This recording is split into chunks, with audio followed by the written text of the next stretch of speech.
Kasus poluan yang habisi suaminya karena judi online membuat prihatin semua pihak.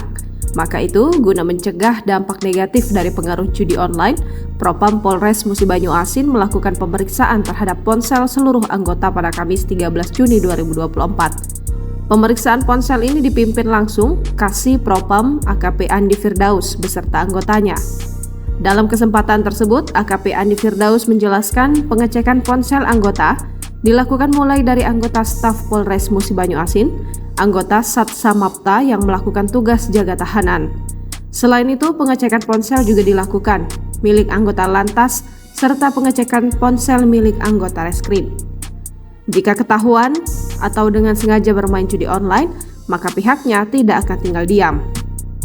Pihaknya akan tetap memberikan arahan dan pembinaan terhadap anggota untuk tidak melakukan pelanggaran dan selalu bijak dalam bermedia sosial serta tidak terlibat dalam penyalahgunaan narkoba.